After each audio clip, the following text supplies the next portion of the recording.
UFG family, what up, doe? What up, doe? Welcome to the UFG podcast. Again, I got my buddy, my dog, my ace, Buck, be my co-host for this episode. And we're in episode 8, and we're going to discuss the Dream Team. Dream Team, bro. Before we even dig into the Dream Team and into the roster, into the hoopla, into everything of that nature, what did the Dream Team mean to you, Buck, as a child, as a kid coming up back in the what was that, early 90s? Oh, man. It was some of the best players in the world. Like this collection, this assembly of players. You know, it was the stars, you know, and, you know, me, I was born in the 80s, and to see all these guys, you know, Larry, Magic, Michael Jordan, Patrick Ewing, and they're all on the same team. Like we had all-star teams prior to that. This is different. Yeah, it's like way different. This was way different. This is like a whole new level. Yeah, and it was incredible. I mean, if I can describe it in one word, incredible. Incredible. That's a great word to describe it as. I remember those years vividly too, man. I think it's more like back in the day when you used to play like NBA Live back in the day. Yeah. And you create your players and create all your homeboys and everybody's a 99 overall and you put them all on one team. That's how the Dream Team was. Yeah. With the exception of one person. But we'll get there. We'll get there. So the Dream Team, how it came about. And if you guys who don't understand or don't know, the Dream Team that we're speaking of is the 1992. They represented the United States in basketball in the Olympics in 1992 in Barcelona, Spain. So, previous to 1992, the Olympics, the United States was always represented by collegiate athletes or amateurs. Athletes. Yeah. Because they weren't professional yet, because they haven't played professional ball yet. They just came out of college, out of the collegiate ranks. They were drafted, you know, because 84, Michael Jordan got a gold medal. Who else was on that team? Patrick Ewing. And I remember I misspoke. We just briefly touched on the Dream Team like a couple episodes ago, and I said Danny Manning was on that team. I was wrong. Danny Manning was on the 88 team. But it was MJ and somebody else you named that I didn't realize that was on that team. MJ, Patrick Ewing. Jordan, Ewing, Mullen. Chris Mullen, he was on that squad. So at those times, and they won the gold medal. Yeah. Those three had gold medal prior to this game, going into this Dream Team season. So the United States used to, amateur athletes represented the United States. Although these other countries, they have professional athletes. You know, they have their own professional ranking system and how they play basketball. These are grown men playing against 18, 19, 20-year-old young men. You know, these men, they probably got families, they getting millions of dollars, they getting paychecks, and they going against some kids, to be real about it. Yeah. But so 84, they win the gold medal. 88, they get popped. Yep. So I just want to get off into that 88 roster real quick, man. Yeah. So 1988, it was Willie Anderson. It took place in Seoul, Korea. Yep. So Willie Anderson was a 6'7" guard, and y'all who don't remember Willie Anderson, I remember I used to have his basketball card. He played for the Spurs. He played for multiple teams, but most notably the Spurs. You had Plastic Man, Stacey Augmon. You know what I'm saying? You had Bimbo Coles. You had Jeff Grayer, Hersey Hawkins. Hersey Hawkins was a baller. He was a gamer in his career. Dan Marley, Trevor City, Danny Manning, J.R. Reed. Mitch Richmond was a baller. David Robinson, the Admiral, who was on the Dream Team as well. Charles D. Smith and Charles Smith. So they had for amateurs, that's a decent roster, man. A lot of these names aren't your big headliner, blue chip, coming out of college, like first round, first pick players. Yeah. A lot of these names aren't, like your Jeff Grayer and your J.R. Reed. J.R. Reed was decent. the Bimbo Coles, Willie Anderson. These weren't like high profile college athletes. You know what I'm saying? Yeah, these are good guys. Yeah, they're solid. They were not ready for the structure that was going on in the Euro leagues. Yeah, so man. the men's team, or the U.S. men's team, lost to the Soviet Union. And I was looking at this roster. There's only one name I recognize on this Soviet roster, and that's Arvydas Sabonis. Sabonis was a monster. And for all you youngins, that's Domantas Sabonis that plays for the Sacramento Kings, his pops. Mm-hmm. His pops was a beast. So, yep. But yeah, Arvydas was a monster, bro. Mm-hmm. And he played a lot of years in the NBA as well. So, yeah, just to keep that in perspective. Yep. So once they get knocked out of that bracket, then they had to play Australia. Mm-hmm. And in that game, USA did beat Australia, and they took home the bronze. And meanwhile, the Soviet Union played Yugoslavia, and I recognize a lot of names on the Yugoslavian roster. You got Drazen Petrovic. You have Vladi Divac. Dino Raja. Mm-hmm. And then we have a guy who came in my notes multiple times, Tony Kukoc. Yeah. So kind of going back to that roster, bro, people forgot about Drazen Petrovic. He died in a car accident. He died a little too soon, man. He left too soon, but that dude was a gamer, bro. Petrovic was a gamer. Would I be off key if I said Drazen was Steph Curry before Steph Curry? It's not a stretch. You can argue that because he did have a flame, bro. See, the dynamic thing about Steph, man, is he do it so many different ways. As far as he can do it off the dribble. We never seen nobody shoot like how he shoot off the dribble. Mm-hmm. Like nobody. Reggie was good off the catch, running through screen. Even Rip Hamilton said he got a lot from Reggie. Steph did too. He said he, moving without the ball. His off-ball movement was impeccable. Mm-hmm.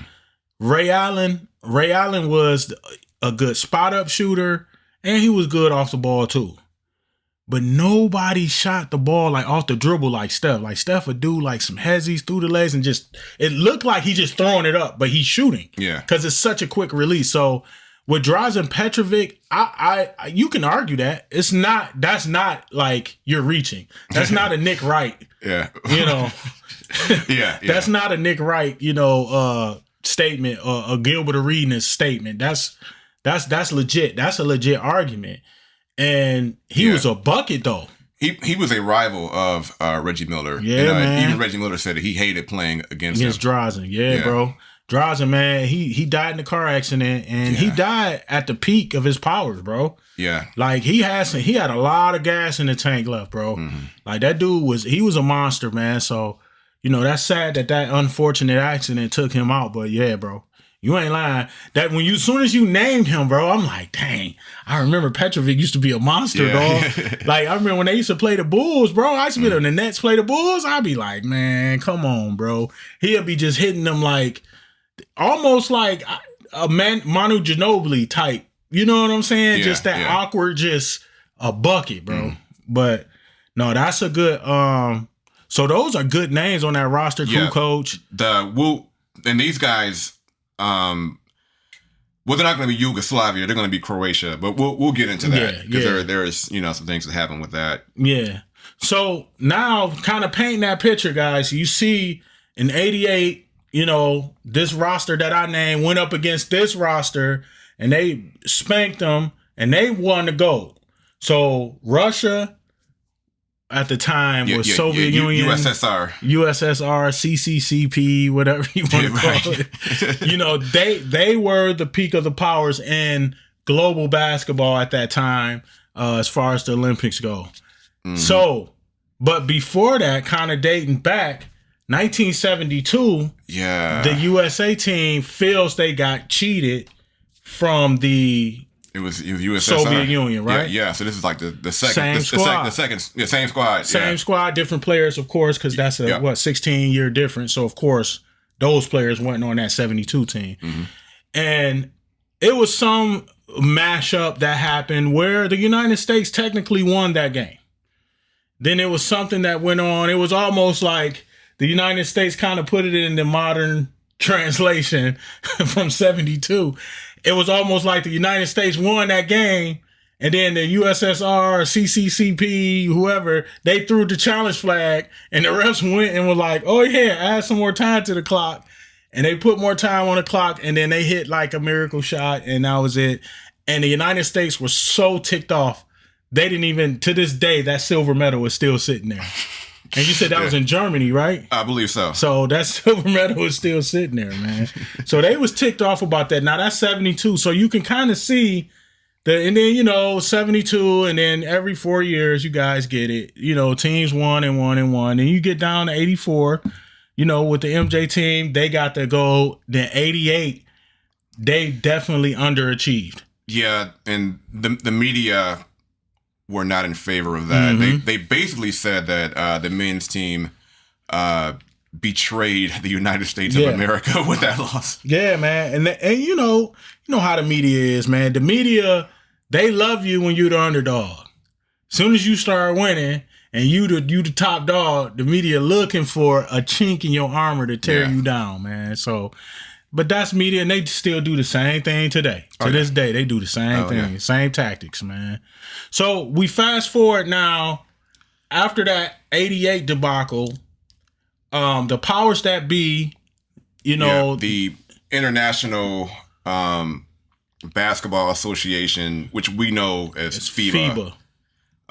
They decided that wouldn't it be cool to see we should have professional players across the board. Yeah. Because some of the teams, they kind of went back and forth between quote unquote collegiate players and professional players, and they said, well, we should have the best of the best across the board. And so in I believe it was April of '89, they took a vote.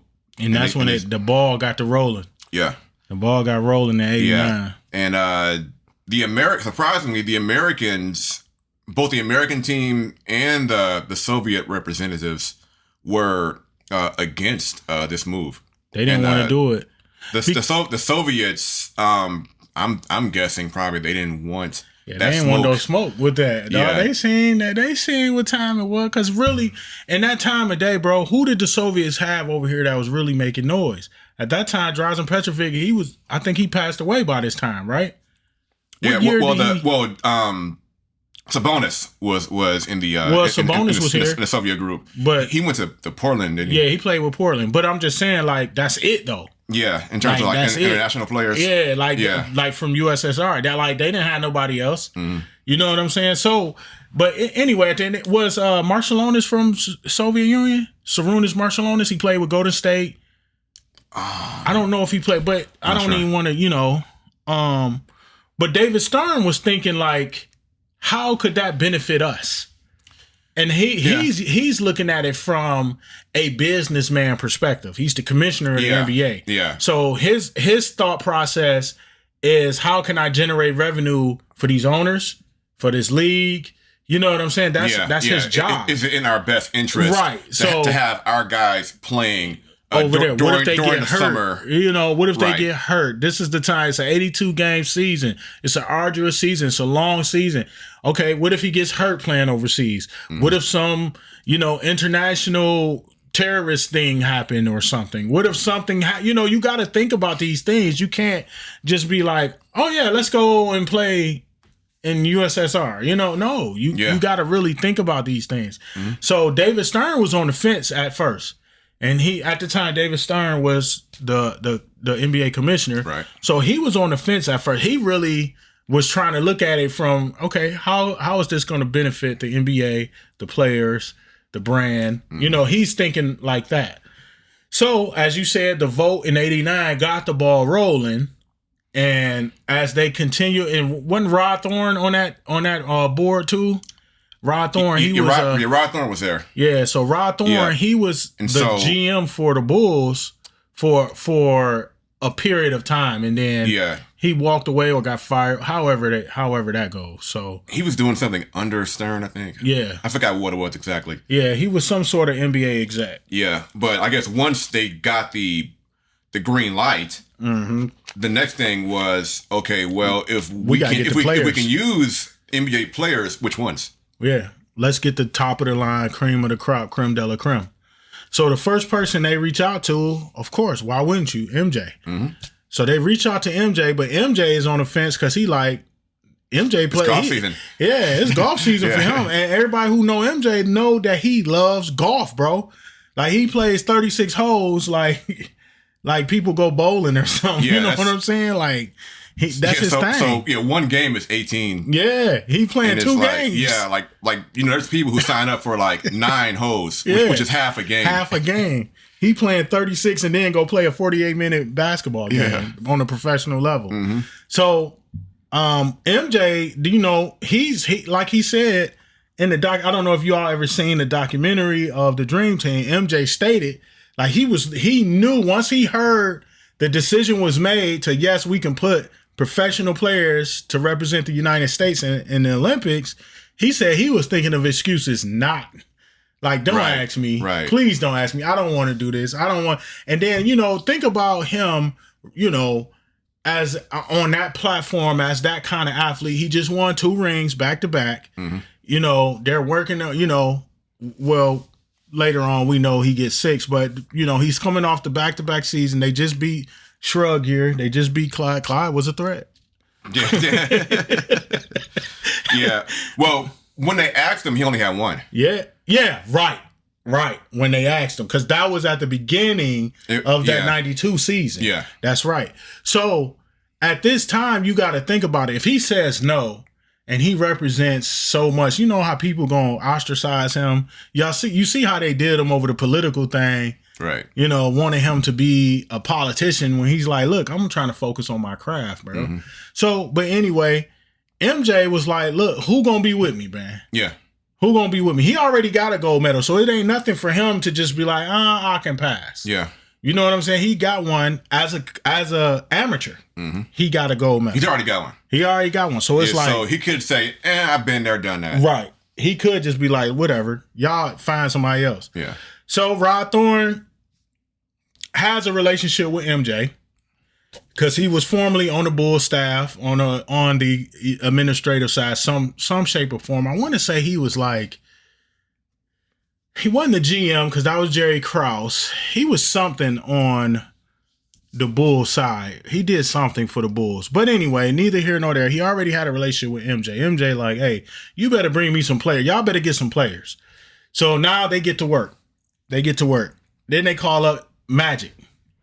Magic, he said it wasn't no like the rest of the players that they called up in whatever sequential order that they called, they all just was like, yes. Yeah. Yes. Yeah. Yes. So it was like after those first 2, like you had MJ and Magic. Mm-hmm. So I'm sure some of the other players had that same question. Who's playing? Well, really, MJ really didn't commit yet.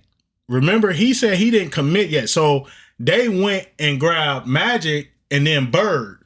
Right. And then Magic and Bird was like, for sure. Well, Magic had to convince Bird because Bird was breaking down physically.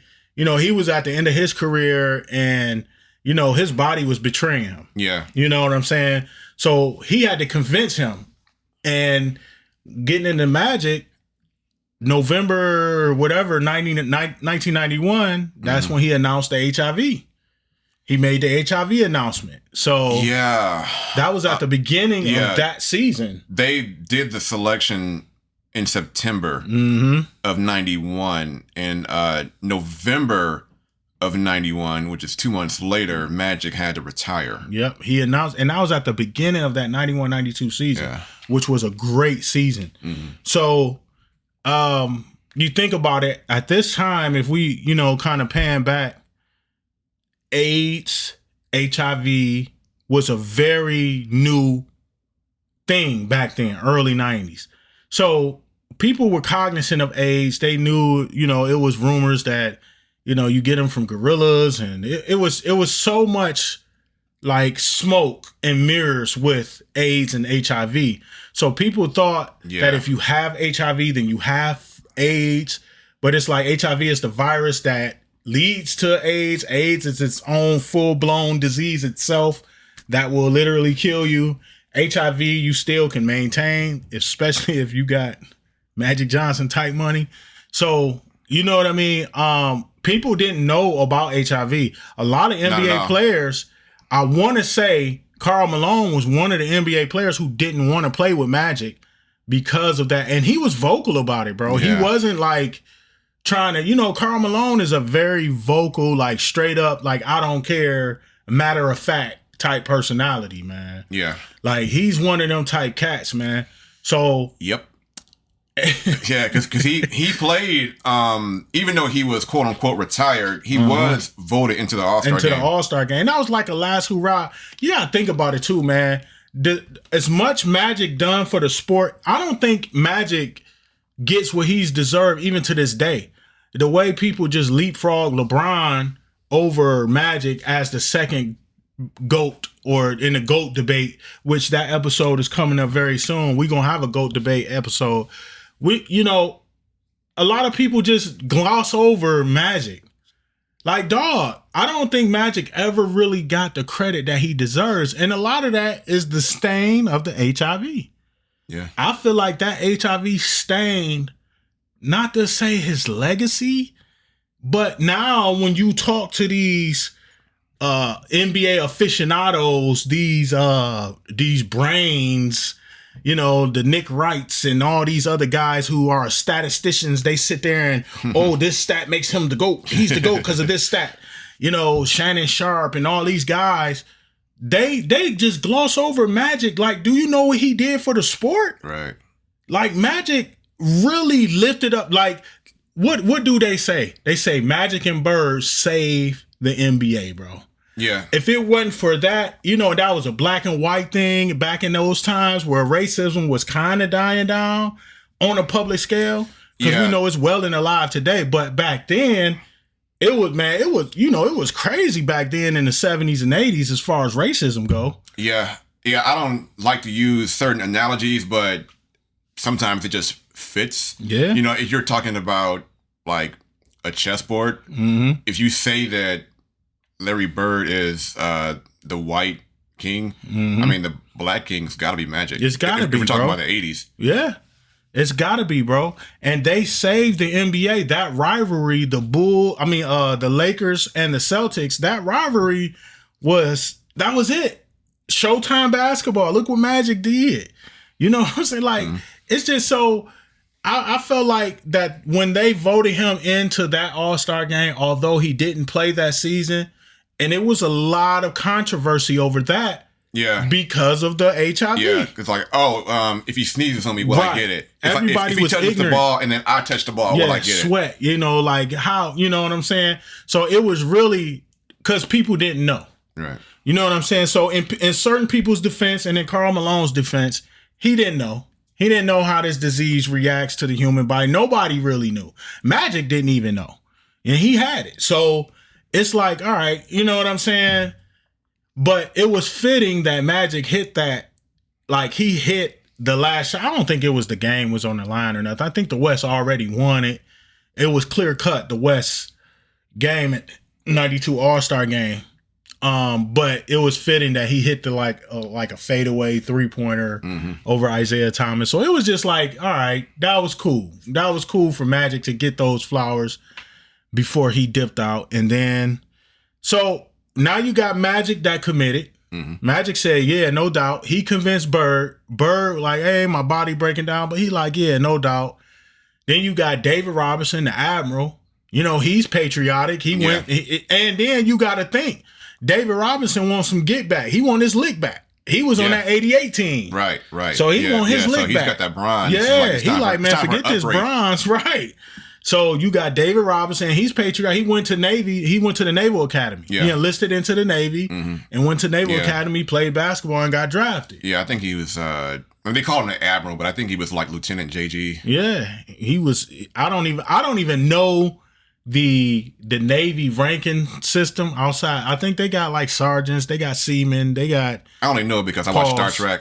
Oh, okay. And, Star Trek is... I heard that. And Star Trek has a very similar rank to the Navy. Yeah. It's like captain, commander, lieutenant commander, etc. Okay. Ensign. Yeah, and I was in the Air Force, so they're more like the Army. Yeah, they're sergeants. Their ranking is, private. You got basic airman first class, staff sergeant, right. Yeah. Tech sergeant, tech sergeant, master sergeant, senior master sergeant. So you got different rankings in each branch of the military. So the admiral, he's like, yeah, let's do it. Mm-hmm. Drexler, Clyde was a threat. Clyde, like, let's do it. You know what I'm saying? Who else, man? Barkley, Scotty, Carl Malone, John Stockton, Chris Mullin, all of them was like, yeah. And then Christian Laettner, Yep. Of course he gonna say yeah. Like, right. what is he gonna say? Why wouldn't he? What is he gonna say? You don't gotta do nothing but get towels and hand Gatorade out. You ain't even gotta. I think Christian Laettner, man, it's so crazy that they show you see in that documentary, everybody got some sort of highlight in that hour documentary. Yeah. You know what I'm saying? You got Patrick Ewing show his stuff. Barkley show his stuff. Everybody showing their stuff, man. Mm-hmm. You don't see nothing with Christian Laettner. No, I mean, they don't really even grab a rebound. I mean, I haven't really seen any highlights in the documentaries I've watched. No. Yeah. Well, I guess this would be a good time to talk about up until this point. So we're in the 1991-1992 season. Right. Season. Yeah. And the first 10 players, because they selected 10 players initially. Oh yeah, I see what you're and that was on September 21st. Yep. 1991. I just want to go real quick just to give the people an idea of what these guys were doing during that time. So obviously we got Michael Jordan from the Bulls, two-time NBA champion. He was a season MVP in 1991. Scottie Pippen, two-time NBA champion, all defensive second team. And then we got from the Jazz, John Stockton and Karl Malone. Stockton was leading the league in assists in the 91 season. And Malone, he was on the All NBA first team. We mentioned Magic Johnson. At this point, he was a 5-time NBA champion, 3-time Finals MVP. Larry Bird from the Celtics, 3-time NBA champion, 2-time Finals MVP. Patrick Ewing from the Knicks, he was killing it too. He was on that All-NBA second team. Yep. Chris Mullin already had a gold medal from but he was on that All-NBA second team as well. David Robinson, the Admiral, led the league in rebounds that year.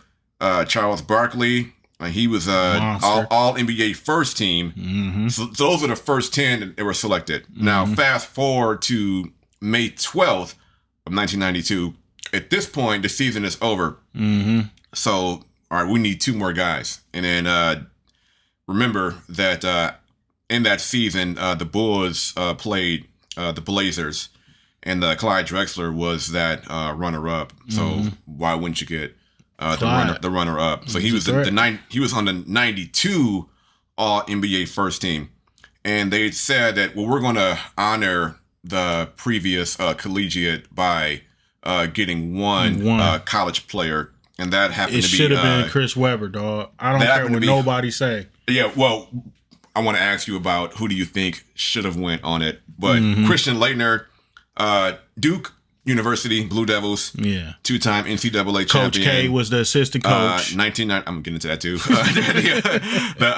You read my notes. The 1992 Naismith Player of the Year, which he's no slouch. No, not at that level. He wasn't. Nope. Yeah, and then the coaches, Chuck Daly, our guy from the Pistons, Bad Boys, 2-time NBA champion. PJ and then he had Oh no, I'm going off the dome of coaches. PJ Carlissimo, assistant coach. Spreewell. Stop resisting. Yeah, he got kicked out the league for a little bit. For a little bit, and then Spree came back with the Knicks. And he kind of that's when he grew his hair out. He changed his whole. He had cornrows and he had some sneakers. Yeah, and they like spinners on the sneakers. They keep spinning. Yeah, he's spinning.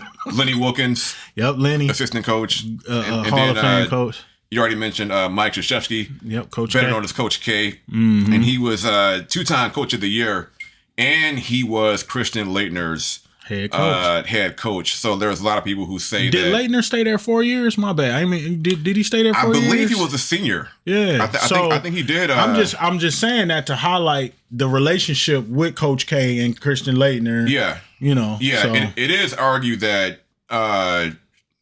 Coach K, got his guy on the team. Come on, man. Yeah. You know what I'm saying? Like, he reeled him in. Come on, Christian. You can be on this team. Yep. So should have been Chris Webber. I'm sorry, bro. He got the 12th and final spot. Mm-hmm. Now, there are people who say that, well, they could have used other college players. Like, I've heard Shaquille O'Neal thrown out there a lot. Yes. You know what? And I agree with that, man. I do agree. But Shaq, was that the year that Shaq came out? Because they Shaq both got drafted the same year. Shaq and Christian Leitner? Yeah. Yeah, Shaq should have made that team. not Chris Webber, because Webb came out that year too, didn't he? It might have been I think Webb came out that year. It might have been that year or the. So what's that? The 92 draft? Yeah, that was because Webber was on that scrimmage. Yeah. So he might have still been in college. So they were still in college. Those. So yeah, it should have been Shaq, bro. You right. 1992 NBA draft. Yeah, you right. Webber was still in college. So let's look Wikipedia. Yes, sir. Draft selections. Yep, Shaq. Okay, yeah. So Shaq was the first pick in that 92 draft. Yeah, you're right. Shaq should have made that team, but if you think about it, dang, man. I think Shaq could have balanced that team because Leitner ain't do nothing. So Shaq could have did something. Where would he fit, though? That's what I'm saying. You got David Robinson, you got Patrick Ewing. Yeah. Because he's a big. Yeah. You know what I mean? You got Robinson and PE. It wasn't really nowhere. Yeah, man. Yeah. It would have been. It'd have been tight. I mean. Pause. It would have been interesting. Yeah, that would have been real interesting, bro. Yep. It would have been real, and he was the third pick too. Yeah. Alonzo Mourning was the second pick. Alonzo Mourning is another name that gets thrown out there. Yeah. Like, because people say that. I guess people hate Christian Leitner, and he has a documentary called "I Hate Christian Leitner." Yeah, because Leitner, he was, the media paints him as a darling. Yeah, he was the good American. He's like ham like apple pie, and but a lot of the players didn't roll with him. No, like remember when he stomped that guy? Yep. Yeah, and he tried to. You see how on the Dream Team, the documentary, Christian Leitner tried to play like the innocent, like, no, Christian Leitner was far from that. He had some dirt on him. Yeah, he had some dirt on him, man. Yeah. So, but he was along for the ride, man. So yeah, I would say the fact that he did get a Player of the Year. I mean, you can on a collegiate level, like you said, you cannot take that from Christian Leitner. Yeah, he played for arguably one of the best collegiate, Division I basketball programs in America with Duke University. Amazing program. You know what I'm saying? Yeah, Duke, amazing program. Amazing program. They produce athletes. A lot of top athletes come from there. Kyrie Irving went to Duke. Grant Hill went to Duke. You know what I'm saying? A lot of top athletes come out of Duke, you know? But at the end of the day, it is what it is. I think it was good that he was the weak link and they kind of punked him a little bit. Like, go sit over there. Right. Watch us. Yeah. Get donuts. Yeah, go get donuts, carry the luggage. Carry my bags. Yeah, make sure my Gatorade cup full when I come sit down. Right. You know what I'm saying? Yeah. Yeah. And, so I guess when they were trying to solidify Jordan, I guess somebody told him when he asked who's all going to be there, somebody said, well, the guy you're thinking about ain't going to be there. And that guy is Isaiah Thomas. We know is Zeke. Zeke was, in my opinion, he's probably the second or third greatest point guard to ever play the game. Mm-hmm. In my opinion, Magic Johnson is the greatest point guard to ever play. I told you, just from homeboy to homeboy talk, Magic Johnson is second on my GOAT list. Mm-hmm. It's go. MJ's number one. Magic is number two to me. Whenever y'all show me a rookie, get Finals MVP, then holla at me. And got 5 rings with one organization. Holla at me. Yeah, I mean, initially I like Magic better than Jordan. Better than Jordan. Same but here. like when Magic retired, you know, it went to Jordan. Mm-hmm. I think, you know, and we talked about this before. When I was younger, I liked Magic because of his name. I didn't really know about basketball like that. I was like 6 or 7. Yeah, like Magic Johnson. That's awesome. When I used to watch them play basketball, they had purple and gold uniforms. Right. Everybody else had white home. Yeah, and then colored on the road. They had gold at home and purple on the road. Your gold is home. It was like, whoa, that was cold to me. And then he had the Converse. What are they called? The weapons. Yep. He had the weapons, and I used to say my Uncle Dink. My Uncle Dink is 3 years older than me. Mm-hmm. And it's my daddy's baby brother, and he has a different father than my dad and my other aunties and uncles. And his dad spoiled him, so he had the weapon. So I love Magic first. Yeah. But then when I start to understand basketball, probably around 87, 88, when I really understood what basketball was, that's when I looked at MJ as like, oh, he's that guy. Mm-hmm. You know what I'm saying? Mm-hmm. So, but anyway, you know, just to talk about that. So now this whole Isaiah thing,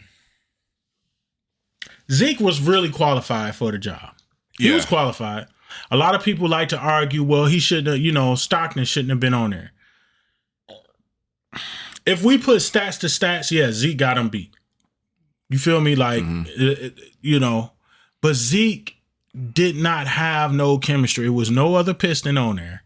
So at least if it was think about it this way. You see how Stockton and Malone is, right? Yeah. They came as a package to the Dream Team. Yeah. So if one didn't like Malone, you gonna like Stockton because Stockton was he was the good, wholesome guy. He was cool. He wasn't trash talk. You know what I'm saying? Mm-hmm. He was that guy that kind of can be the mediator for Malone if you didn't like Malone. Yeah.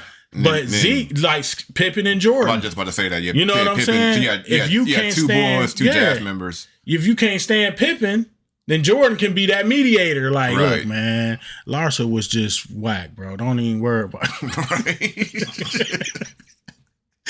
No, but then you got, you know what I'm saying? You don't have Zeke wouldn't have had no backup. Chuck Daly, but his coach, yeah. But even, I don't know, man. Chuck knew what time it was, bro.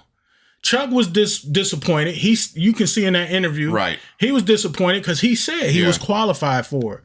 But nobody he wasn't on a committee. No, yeah, or at least I mean, if we're led to believe that. Yeah, Chuck didn't have nothing to do with it. He didn't have any. Yeah, Chuck had no say so. Yeah. Now he was just a coach. Hey, we're gonna give you 12 players. You coach them. That's it. You know, that was Chuck. You know, I think he could have put his foot down. He could have. He got him there, but he seen what was cooking. He seen the ingredients. Pippen hated Isaiah. Everybody. Yeah. Pippen was just the most. I guess you could say the most like Bird hated him. Yeah, Bird did not. Jordan hated him. Jordan hated him. Magic didn't like him. Magic and Zeke were cool, but they had like a falling out. Yep, they fell out.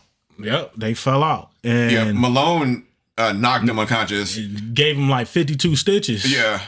You know, I remember that. That's what made me hate Karl Malone as a little kid. When he hit Zeke and Zeke got up, like, was that before or after? That was before. That was definitely before 92. So Zeke, he could have made it, but like everybody say, like even MJ on The Last Dance, the episode. Which episode is that with the Dream Team? Wasn't that the one we just did? What was that? Episode 5? 7? No, 6. It was episode 6, huh? 5 and 6. So it was either 5 or 6 where they talked about the Dream Team. Even MJ said, Zeke was qualified.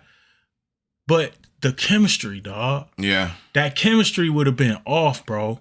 Because of Zeke had so many enemies, and it wasn't like if it was like, just imagine if it was Zeke and Dumars.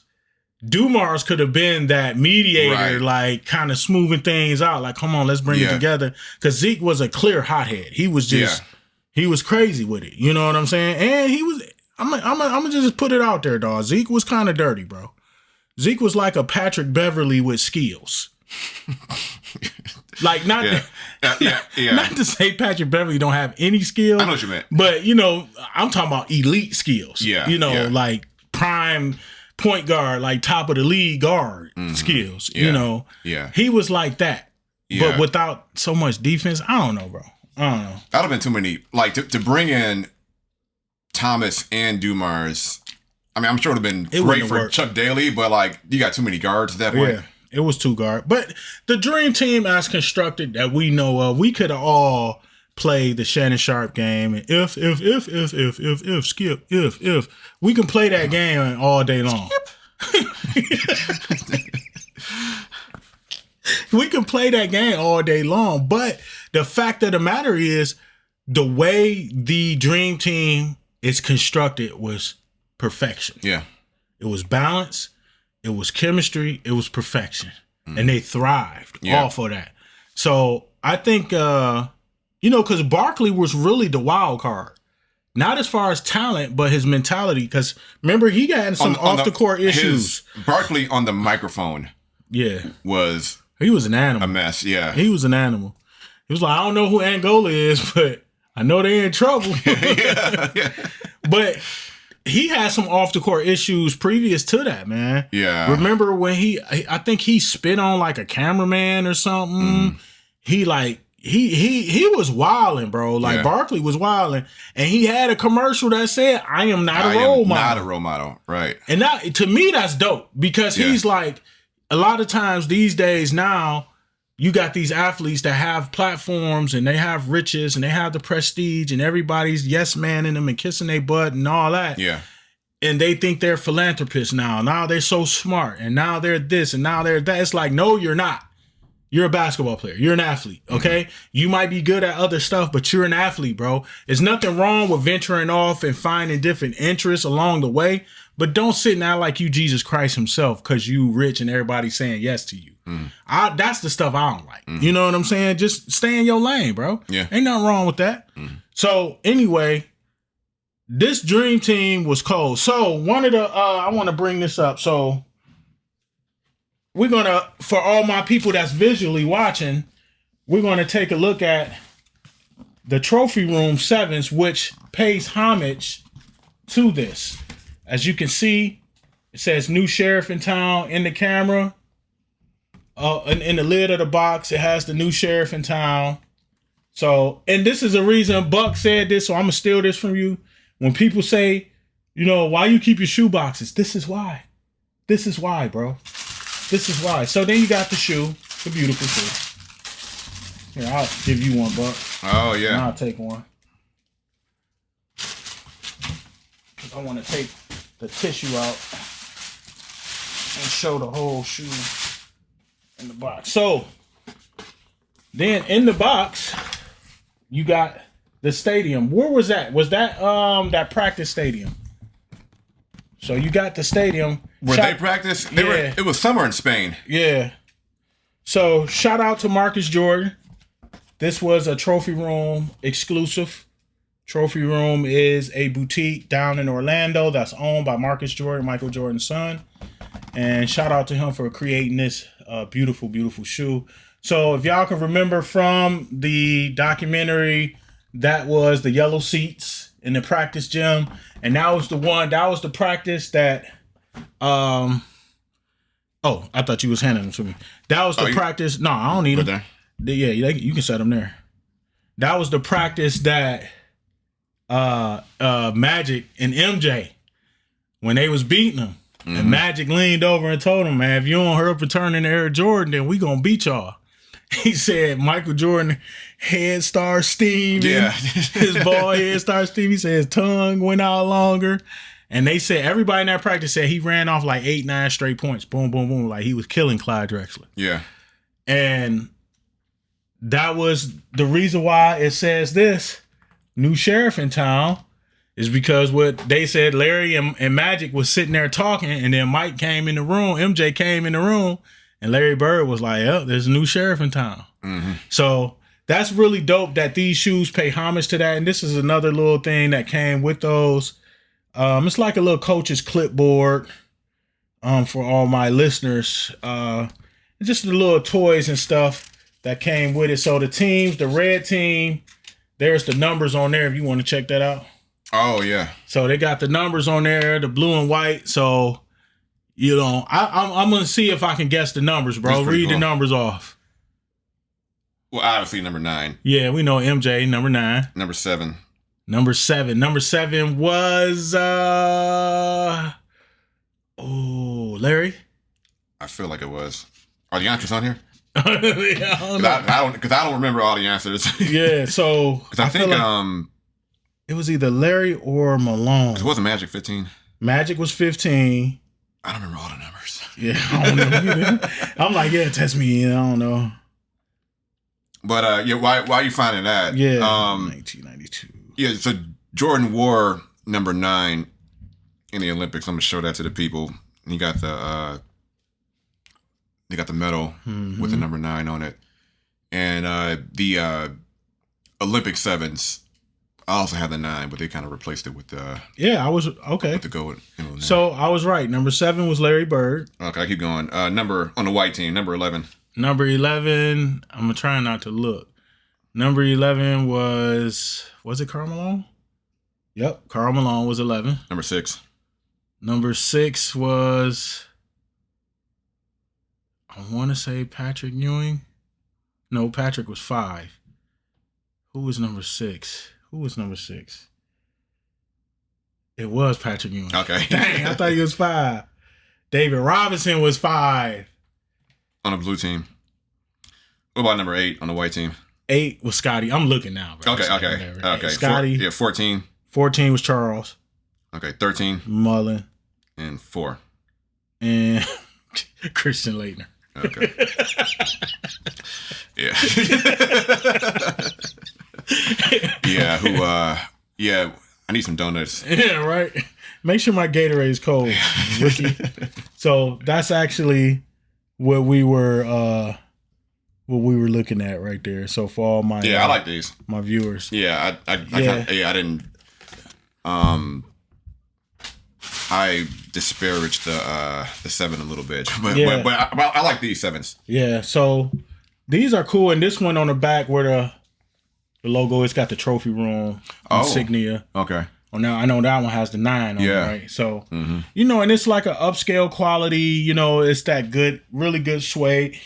It's got some translucent hints on the bottoms.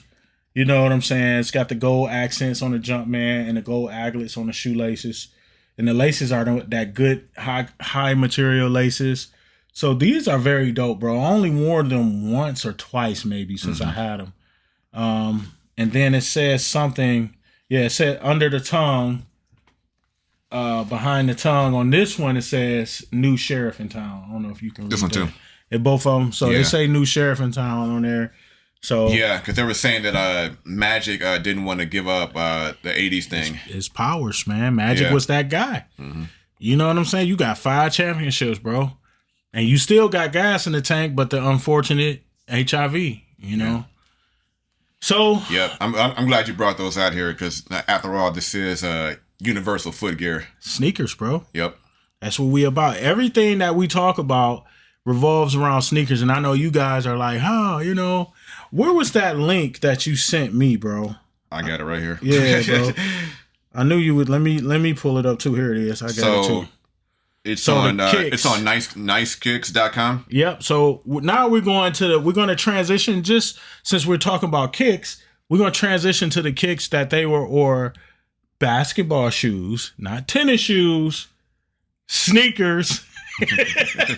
People don't like the word sneakers. Dude, they're sneakers, bro. But anyway, they're not tennis shoes. So basketball they're not playing shoes. Tennis. Yeah, exactly. This ain't Arthur Ashe. Yeah, right. Arthur Ashe out here, bro. So the basketball shoes that was worn by the Dream Team in 1992 on the court during the games. Yep. So it starts off with Chuck. The Chuckster had on some Nike Air Force 180s. They were pretty cool, bro. What you think of those? They kind of look like trainers, but they're a little bit higher. You're a little bit higher. They got this 4 strap over the forefoot. You know what I'm saying? They were straight. Did they have an air bubble? I think there's a. I think there is an air It's bubble exposed on the bottom. Yeah, exposed Air Max unit.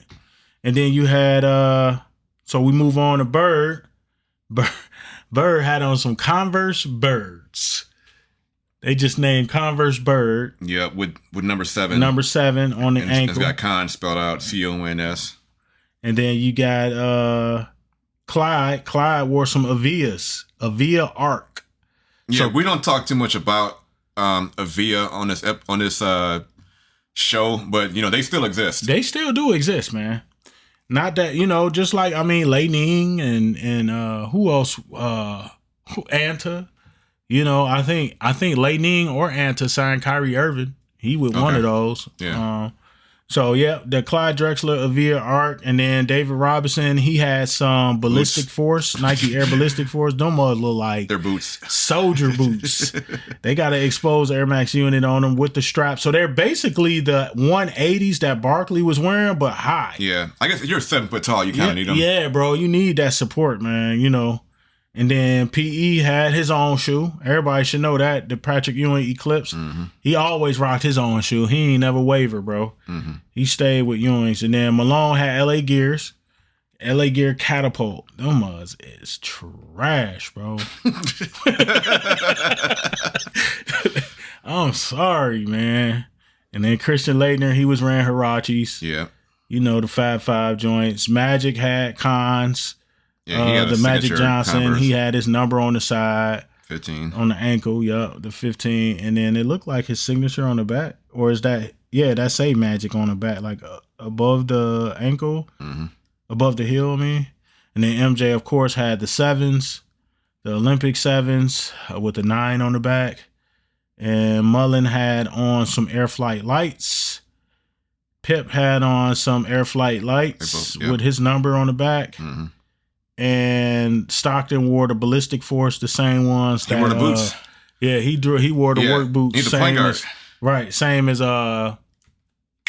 David Robinson. Yeah, just looking at all of these, you can see the difference between these and today's sneakers. Because today's sneakers, just like there's a lot of they make them light. People, they like to run, they like to pop up and shoot. Yeah, everything is low. Yeah, everything is low top now. Yeah, but these look like they were going, to war. Straight protection. Yeah. They weren't worried about comfort. I'm about to hit the paint, grab some boards. Yeah, bro. They were built. They were tailor made for that style because it was a different style back then. It was a different style. It was a different game, and back then. You jump up, you 7 feet tall, 250, 260, all muscle, and you land on somebody's foot and roll that ankle, and you got some lows on, you done for, bro. Mm-hmm. It's a wrap. Yep. So we think that's pretty cool. The listeners on the podcast, you can go to nicekicks.com and join your Google machine. The Kicks on Court Classic 1992 Dream Team, and you can see these sneakers, so you can see what we're talking about. Yep, you can get a visual. Because even y'all who watching, you guys, you couldn't see the ones. Unfortunately, we're going to get to a level where I can pull stuff up on the screen as we talk about it. For those of you guys who watching, thank you for watching. Yeah, you can subscribe, and it'll help that regard. That will help. The more thumbs up we get, the more plays, the more subscriptions, the better you'll see the scenery. And the more likes, the better. Yeah, man. It's going to be. Yeah, you'll see the scenery change. You'll be like, oh. He's got more followers, so, but back to the lecture at hand. Yep. Perfection is perfection. Yep. So we got the players together. Chuck Daly wanted to make sure that they can play together. Yep. So they played that college team with Bobby Hurley, Allen Houston, Penny, Grant Hill, Jamal Mashburn, Weber. Them was some dogs. Yeah. And they came in and beat them.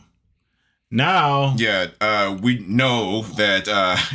Chuck, you let Krzyzewski tell it. Yep. That these Chuck, little kids believe in Santa Claus. He said that they were all excited. They just beat these NBA players. Yeah. But,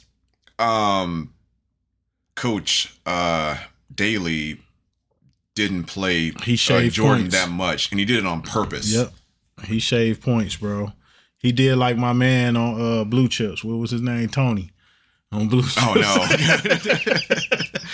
he did like Tony on Blue Chips stuff. yeah, he shaved Nick points. Nolte was so mad. Yeah. Did you take money? Did you take money? Did you take money? God dang it, Tony! You fell in TV. You like punted the ball. He was like, "Hey, tell his counselor that he needs some prophylactics." He was so mean. Yeah, dog, Nick Nolte. But they were saying he was supposed to be like Bobby Knight. Yeah, shout out to Nick Nolte, bro. That movie is a classic, bro. Yeah. Ricky Rowe, man. Yep. Yeah. Those were all like athletes too. Like the guy who played Ricky Rowe, he was a player. Anthony Hardaway was a player, of course. Obviously, and Shaq was a player. And then that dude was like, "Yeah, I want $30,000 in cash." And just throwing those duffel bags. Throwing those bags over there. I'm all yours. He's like, "Get out of here! Get out of here right now!" He's like, "Get out of here! Get out of here right now!" Yeah, I gotta watch that movie. You pack your bags and you go back home. Yeah, like, but maybe they should have played the players. But I mean, what they got Neil contracts now? Yeah, so now you got that college group that we named that beat them. Yeah, so the game one, that first scrimmage, that first the scrimmage, very first scrimmage, those college guys won. Yep. Game two, nope. Yeah, so basically, like in Karl Malone's words, because everybody was disheveled, everybody was distraught. Really, like they were looking like, what just happened? Mm-hmm. And Chuck Daly knew what to do, how to get their attention, because again, bro, these are the Avengers of the NBA. Yeah. You know what I'm saying? We got to get everybody on the same page. These guys have egos. They have multi-million-dollar contracts. They got endorsements. They got everything. The world is their oyster. Mm-hmm. Excuse me. How can I get them to pay attention and come together? Yeah. So he made them lose, and in that next practice, he told them, like, look, if y'all can be beat. Right. So that really struck something with them and woke them up, and that's what Karl Malone said. That's all they needed to hear. Yeah. Like, that's it. All right, bet. Yeah. You know. Yeah, because they thought that they can just show up and win. Yeah. But when they got there, they were like blowing passes, and they were like, because they didn't want to step on nobody's shoes. Right. They was like, yeah, you know, all right. MJ throwing like bounce passes when he can go up for like 16. Yeah. Like a 16-footer. And, you know, he's throwing like bounce passes, turnover. Like they just was not a cohesive unit. Not yet. But once that second practice, after that second practice, it was like, yeah, curtains for everybody. Yeah, they said they just did they even score? Like the other team didn't score. He said they beat him like 100 to. Yeah. He said they beat him by 100 points. That's what Charles Barkley said. But so so now they got to go to the tournament for the Americas. They're starting to get it in Portland. Yeah. So even though you got this, some of the best players that you will ever see still on one team, you still got to qualify. Yeah. And was it Cuba that they played? I think that first game was Cuba. They went out on before the game. They all at half court taking pictures with them, coaches and all. Cuba was just excited. They were just like, "Hey, I'm happy to be here." Yeah, they were just like, "Oh, it's Charles Barkley. Yeah, I want to guard Michael Jordan." Oh man, it's like, no, bro, I'm here to beat you. Yeah, we here to I don't know what they think. We here to kick y'all blank. Yeah, you know what I'm saying? They was on that tip. So then, so now they run through the Tournament of Americas. That way, I mean, that ain't even. Yeah, nothing to even talk about. I think they won the tournament. The major thing that we can visit there in that group of games was the fact that it kind of gave me chills to see how happy Magic was for Bird, because Bird was at the end of his rope. Right. And Bird was really playing on fumes, physically speaking. Yeah, he was gassed out. His body was just, he had bone spurs, his back was messed up. And you 6'8" and your back giving you problems in a game of basketball. Come on, man. You done for. You can't be athletic. You can't, and he wasn't athletic to begin with. So, but he was a gamer. But his back problems, he's done for. So that was beautiful to see that everybody was pulling for Larry. Yeah. Like, come on, and Larry showed out that first game. Yeah. He showed out. So even the fans were like chanting for Larry. Like he was. I think he left and they went to the bench. Yep, took his shoes off and everything. Yeah, and then the fans wanted him back. They kept chanting, like, Larry. Yep. Yeah. And you see him tying his shoes back up, and Chuck put him back in the game. And like MJ did a crazy save, threw it behind his back, and it just went to Larry Bird, and he hits a three, and the crowd goes nuts. It was fitting, bro. It was beautiful. It was a beautiful thing. So, and that's the Tournament of Americas. That's like the little, you playing the JV teams from their perspective. Yeah. Like these aren't even, it's not even close. Yeah. So now, yes, obviously, it's like, we got this, but we're not done yet. Yeah. Here we go, Barcelona. Yeah. They get to Barcelona and they play Angola. They in trouble. He wasn't lying. They smoked him, man. And Charles Barkley, he got into, let his emotions get the best of him, elbowed. Little skinny dude, man. Just elbowed the crap out of him. I don't know if it was Macedo. I can't remember the guy's name. But supposedly he was fouling him all game, and then Chuck said he hit him a couple times with an elbow, and then the third time he just got tired of it and hit him. Chuck, he got him good. Yeah, he did. He almost did to Ron Artest when Ron Artest hit James Harden. But Artest was like, that joke was crazy. That joke was nuts, man. Like Artest is so funny, dog. But yeah, he elbowed him. He got him good with an elbow. Yeah. But I didn't even see none of the previous elbows from the dude from none Angola. of those highlights. Yeah, so it could have been, little stuff going down the court and whatever that the camera didn't catch. Yeah, so they said that, we're here to make a statement. And in that first game, United States was 116, Angola 48. 48. 77, what is it, 77-point game or 76-point game? It was a lot. Like that. That was crazy, man. Yeah, Barkley had 24 points. Yeah. And Barkley, to highlight on that, the research that you did to kind of highlight that, Barkley, what we was talking about before we started filming, in the green room. Right. What I'm saying? Barkley was the best all-around player on the Dream Team. As far as statistics go. In terms of that series, yes. Yeah. Yes. As far as statistics, man. And you feel like, MJ said in the one documentary, he said it was 12 players, 49 days, 19 games. You got the best players in the world, which would never, ever come again, man. So at the end of the day, bro, they ran through everybody. There wasn't even, you get to the Tony Kukoc game, Croatia was their biggest, I don't even want to say a threat, but that was the game that everybody wanted to see. Yeah, they played them because of twice. Kukoc. First time they played them in the second game. And it wasn't even Tony's fault, man. It was like Tony just caught a stray because of Jerry Krause. That game, Jordan had 21 points. What I wanted to mention earlier was by this point there was no more Croatia and there was no Yugoslavia. Because you had that civil war and Underoos and Croatia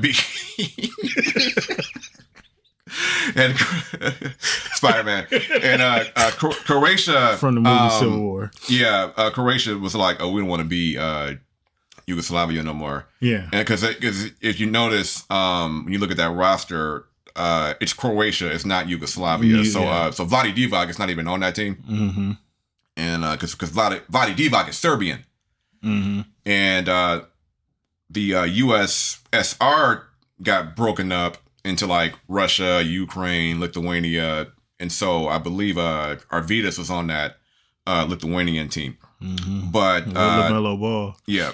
But right. But I digress. Drazen Petrovic led with 19 in that game. Jordan had 21. Now tell them about Jerry Krause. Yeah, so Jerry Krause, man.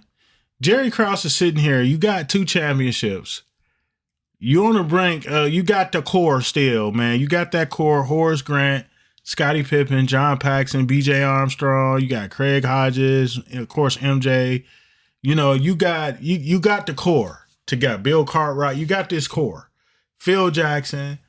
You got Tex Winter on the bench. You got an immaculate team. And Michael Jordan liked to relate it as a father, Jerry Krause being the father, and the team, the organization, everybody just name is your children. Yeah. But you fawning all over Tony Kukoc, who's over in Croatia. Yeah, he can ball. He's good. But look what you got here. So you're like fawning over, you'll put an adopted child over your biological children, basically. Yeah. And it's like, dude, you ain't even paid Scottie Pippen. Yeah. Like, give him his due. Scottie was a top 5 NBA player at that time, bro. Mm-hmm. You gotta pay Scottie, bro. And it's just like Jerry Krause was saying, "Oh, Tony Kukoc, this kid can be the face of the Chicago Bulls." How you gonna say that? And you got Michael Jordan and Scottie Pippen. Jerry Krause, bro. I swear, bro. Like, man, whatever, dog. Yeah. So Jordan and Pippen told the other 10 guys, Tony Kukoc belongs to us. Yep. Don't worry about nothing. You know, I like the part on the documentary when Magic comes on the bus and he's all joking. You know, Magic is all jokey, smiles. Yeah. And you know, him and MJ are like best friends on this whole 49-day situation with the Olympics, this dream team situation. And he comes on the bus, he laughing and joking with MJ. He was like, "Not today. I'm serious." He was like, "Oh, uh-oh." You know what I'm saying? Yeah. So it's like they just, and they just mangled that dude, bro. Yeah, he didn't do, I think he scored 4 points that game. Kukoc scored 4 points, and I think he was like 2 for 16 or 2 for 14 shooting. Like, it was some ridiculous number. And they were saying like, "Oh, he's a terrible player." Yeah. It's not that he's terrible. He just got sandbagged. You got the two of the best perimeter defenders in the world guarding you the whole entire game. Yeah, and they're gunning. For full court pressure. Yeah, you remember in Transformers. Like Galvatron, he's like, "Ultra Magnus is mine." Yeah, that's basically what Jordan and Pippen did. And Jordan and Pippen, they were arguing over who was going to get him. He's like, "I got him." He's like, "No, I got him." Yeah, so they were arguing over who's going to get him. They was taking turns. So Pippen to wear him down, 94 feet guarding him, whatever, hand guarding him and all that, off the ball guarding him. And next thing you know, Jordan guarding him, and then Jordan come weak side block him. Pippen get the nice little under the arm layup on a fast break. Bro, they just went crazy on them, and they smacked him. They smacked him. So, and then after that, it was just like, the opponents didn't matter after that. Because, I mean, Germany, Brazil, none of those Spain, games, Puerto Rico, none of those games were under 25 points. They defeated every team by more than 25 points, bro. So in the actual Olympic, well, I guess after they qualified and after they were quote unquote playing for medals, when this is the official Olympic rounds.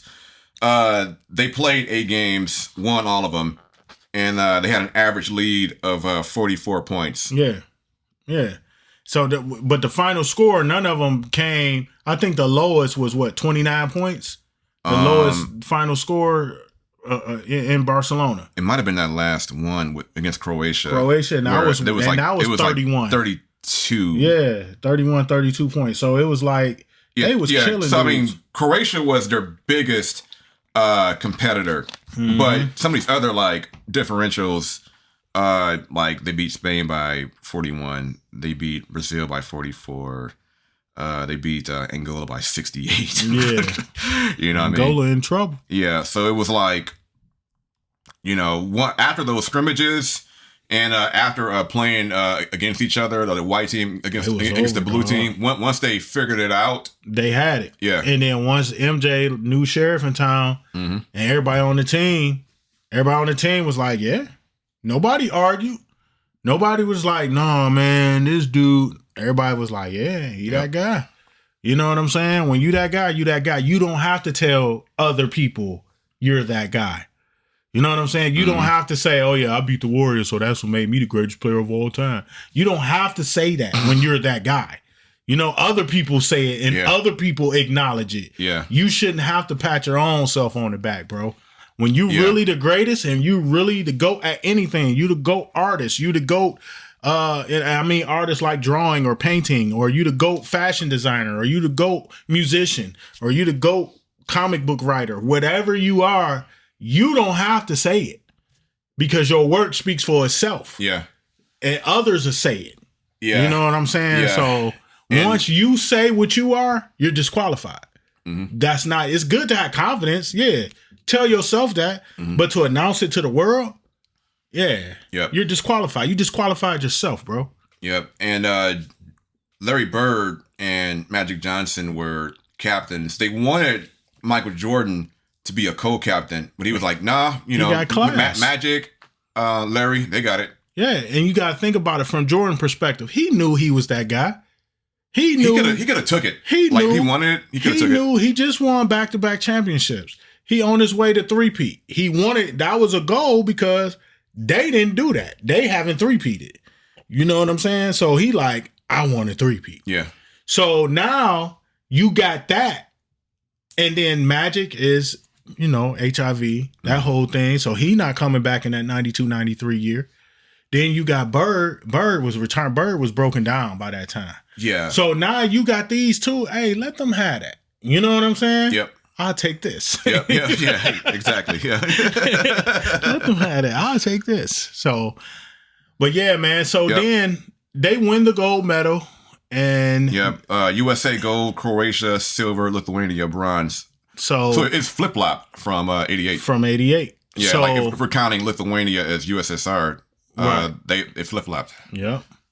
So now they got the gold medal, and you fast forward. Now you got to think about it. Like I said, 49 days. This is in the summertime after an 82-game season. And back then, if you were healthy, you played every game. It was no load management. It was no, oh, my back is sore. Right. It wasn't, oh, y'all, look at me bragging on Twitter that you played 65 games out of 82. Like, that's disgusting to me, to these NBA players now. Especially with the money that they make now as opposed to back then. Yeah. Them dudes wasn't making half of these dudes' salaries and was playing every single game, bro. With less technology, less of all this dietary stuff and all this, freezing your bones and all this. Yeah, it was less everything. Yeah. You know what I'm saying? About, crypto or whatever. I'm thinking about the guy who got frostbite in the summertime. Oh, yeah. That was, oh my God. It's AB or Antonio Brown. And they showed the picture of his feet, man. Like, because he was dumb. Yeah. Like, he didn't follow directions. I think he went in there with wet socks or something that, he didn't follow the directions. Mm-hmm. He's AB. He don't have to listen to nobody. Mm-hmm. That's how, you know what I'm saying? That's how these dudes be. But anyway, you get these dudes, they play this extra, they add 49, they tack on 49 days, which is technically a month and a little bit over a month and a half. Yeah. That they tack on to their personal life that comes into their off season. And then what happens the next season? The next season, the Bulls, so Scotty and Mike, they get another championship. Everybody else has crazy productive seasons. David Robinson has a great season. Patrick Ewing has a great season. Charles Barkley won the MVP that next season. Yeah. You know what I'm saying? The Bulls beat the Suns in the finals that year, which is my favorite championship run in 93 out of the 6. And then, all these people had great runs after that. Magic, you get Starbucks and the Dodgers and all that. He venture off into different things. Bird coached the Pacers for a minute. He was the coach with the Pacers, went to the finals, wasn't he? The year with Jalen Rose in 2000. Yeah, I think so. In 2000. So Larry, he, ain't that ironic? He's from Fritz Lake, Indiana. He coaches the Indiana Pacers in the finals against the Lakers, who he been fighting and fighting and fighting with the Celtics for his whole basketball life, basically. So that's dope, man. That's really dope. Went to Indiana State, I want to say that Bird went to. But Bird is another one that I don't think. Hoosier? No, he didn't go to Indiana University. I think he went to Indiana State. Okay. But Bird don't get the credit that he deserves either, bro. I think a lot of these guys they get convenient amnesia for the wrong motives. A lot of these journalists and debaters, they get paid to mention names, to bloviate names, to grease. Oh, I'm sure. Jock straps. I'm sure like they can't go 60 minutes without mentioning a certain name. Yeah, man. And it's disgusting to me, man. So, but we going to have those shows. Yeah, those are coming, bro. Yeah. Because we got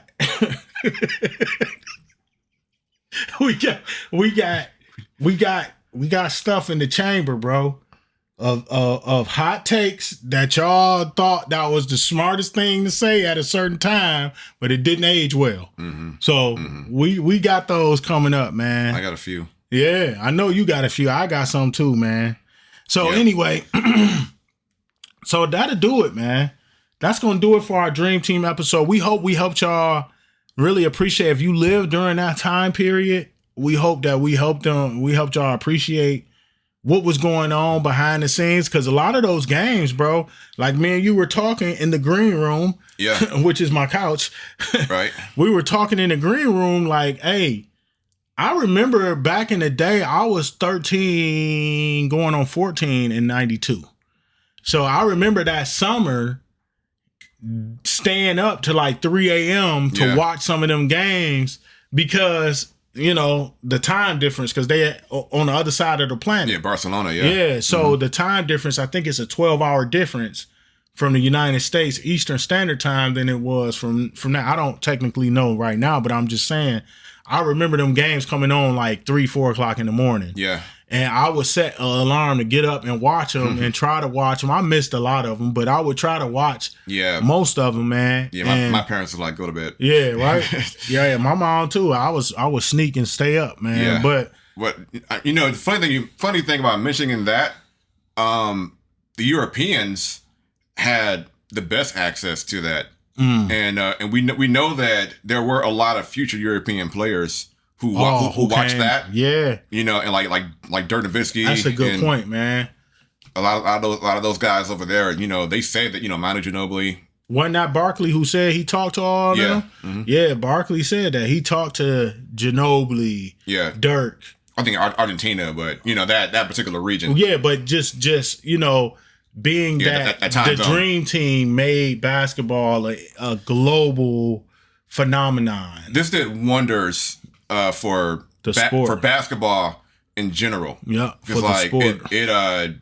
It brought the game to many televisions where they weren't there previously. Yeah, and it really put on showcase these athletes that we come to love.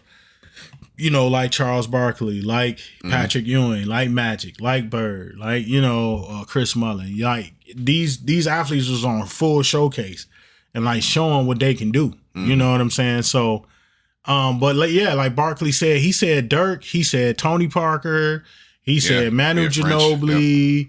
You know what I'm saying? So he named international players that were dogs in the NBA. Yeah.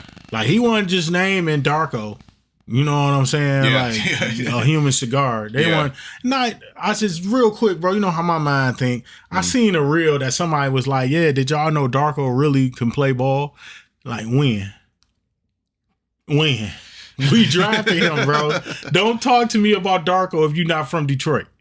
If you're not from Detroit and you weren't here when we drafted him, I feel like don't talk.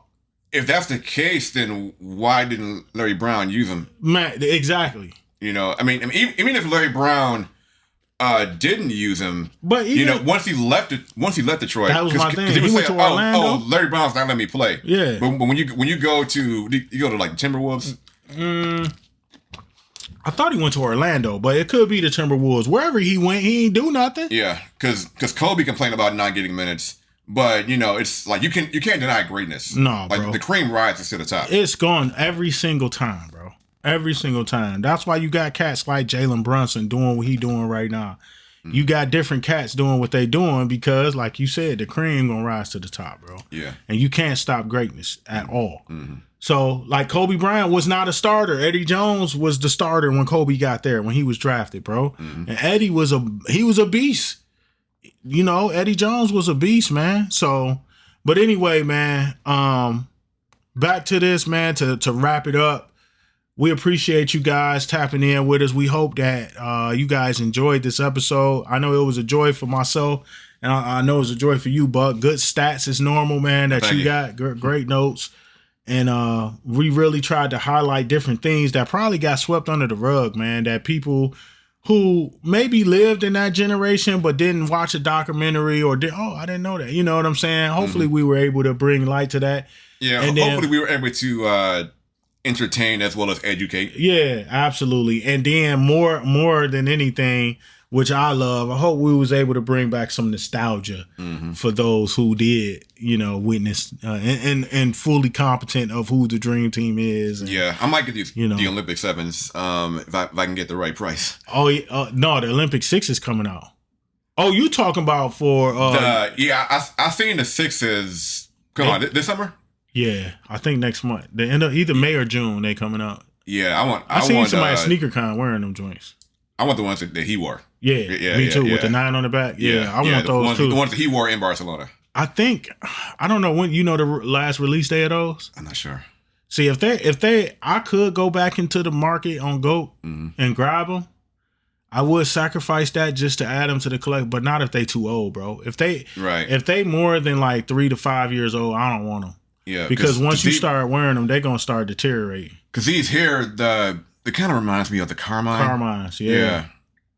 Yep, they do put you in that Carmine because I like the gold though. That's cool. Yeah, the gold accents. Gold. That is dope. Yeah, gold medal. Yeah. But the actual for y'all who is visually watching, the toe box and the side panels, the entire upper is white, but this outline here is like a silver. And here it's all silver on the Olympic 9s, and it's blue up in here, the ankle area, which this kind of pays homage to the Hirachis, the way it's constructed. And I didn't even see that. That's dope. June 22nd, 1992. So that's a date that's inside of the shoe, the ankle of the shoe. Is that the day that they won the gold medal? June 22nd? That sounds about right. That might have been the day of days, and that's only in the right shoe. Yeah, on the ankle. So, or maybe when it got over there, I'm not sure. Yeah. So, well, anyway, y'all, we appreciate y'all for watching, for listening, for tapping in with us. Thanks, Buck, for being such a dope homeboy and being a dope co-host, man, with the notes and the stats. And thanks to my beautiful bride behind the scenes for rocking it out, being the greatest editor and the greatest manager. And then we thank y'all for being the greatest fans, the greatest subscribers, the greatest friends, everyone who taps in to show the love. We really, really thank y'all. Again, to remind y'all, we just cracked that 5 on YouTube. We just cracked that 500 sub mark. We're on the road to 1K. When we get to 1K, I'm gonna have a special giveaway. I'm gonna discuss it with Buck. What should I give away, man? I'm thinking like I want it to be significant, bro. Yeah, because I really want to express my appreciation for those who watch, who support, and comment and subscribe. Whatever. I really, do something like some sneakers or some money so they can buy some sneakers or. A plane ticket to Angola. I'm just tripping, y'all. So anyway, man, look, thank y'all again. We love you guys so much. Appreciate all the love and support. Make sure you comment, like, subscribe. Also, remember, every Monday every Monday. Forgive me for last Monday. My family and I, we went on vacation to New York. I was exhausted. There was no way for me to film. I was out of gas, bro. Sorry for that last week, but y'all won't have to worry about that no more. So remember, every Monday on Spotify, YouTube, and on Apple Podcasts, you can find the UFG podcast and tap in and listen. You will see myself, my dog, my co-host, or my beautiful bride is my co-host. Soon it's going to be all three of us. We planning that. It's coming. So y'all keep along with the journey. Y'all going to see us grow. You're going to see things change. And it's going to be all for the better and for your entertainment too. So we love y'all. Thank y'all again. And we'll see y'all on the next one. All right? Peace.